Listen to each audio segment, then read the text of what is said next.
Hvordan startede det hele for jer med det her sunde noget?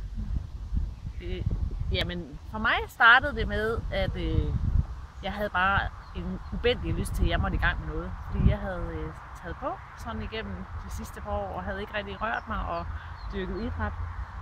Og så tænkte jeg, at jeg må gøre noget. Og så googlede jeg slankehold, og så kom effektiv fitness op. Ja. Og så gik jeg i gang. Jamen det samme var sådan set for mig. Jeg var sådan set træt af at se mig selv i spejlet. Ja. Fordi der var de der 5-10 kilo for meget. Og jeg havde tænkt, det der fitness, almindelige fitness, det er ikke lige mig. Og så havde jeg været på Facebook, og flere gange, så dukkede Birgittes ansigt op. Og så tænkte jeg, effektiv fitness, det er nok vejen frem. Og jeg tilmeldte mig, og det var sådan lidt, jeg var lidt spændt på, hvad det nu var. Og hvem jeg mødte. Men jeg har ikke fortrudt et eneste øjeblik. Nej. Hvem mødte du da? Jamen, jeg mødte Katja. Ja. Og vi fandt lidt hurtigt ud af, da vi stod der i salen, og vi kiggede lidt på hinanden og smilede, og synes det var lidt hårdt. Ja. men blev der også hurtigt enige om, at det var da rigtig godt for os. Og da vi så kunne se, for mig vedkommende, så siger jeg vi, men kiloene begyndte jo ligesom at falde af, kan man sige. Og centimeterne røg på lårene og på maven. Og det gik jo ret hurtigt faktisk med, at det begyndte at tabe os. Det gjorde det. Ja, det gjorde det. Det gik jo uge for uge, kunne man jo mærke det. Ja. Se det på vægten og se det på centimeterbåndet. Ja, jo. Det var jeg ikke.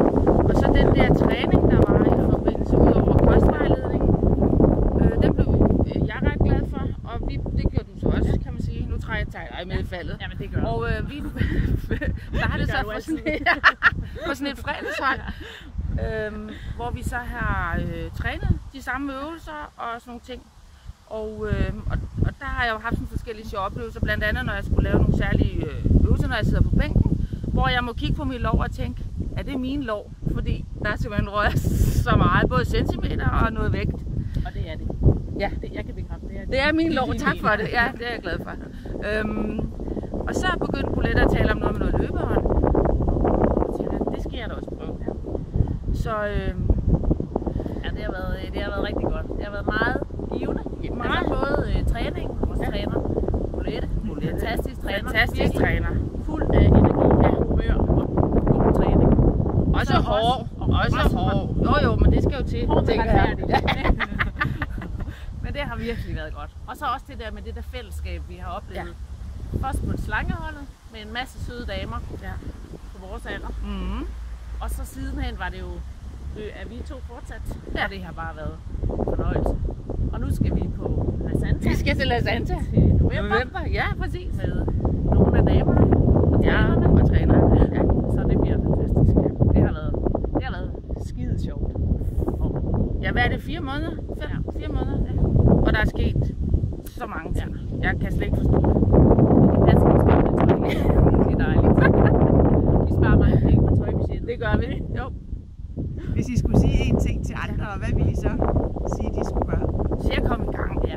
Lad nu være. Det er sjovt. Der er bare ingen undskyldning. Og det er tilfredsstillende. Det er tilfredsstillende. Det er sjovt og tilfredsstillende. Ja, og man får mere energi, og synes pludselig, jamen man ser anderledes på livet. Det bliver noget andet. Så kom i gang. Slankere liv. Ja, og stærkere. Bedre liv. Og stærkere. Ja, lige præcis. Ja. Skide godt. Det er sjovt, og det er dejligt. Og man bliver i godt humør. Vi har godt humør. Godt, og nu skal vi træne. Yes.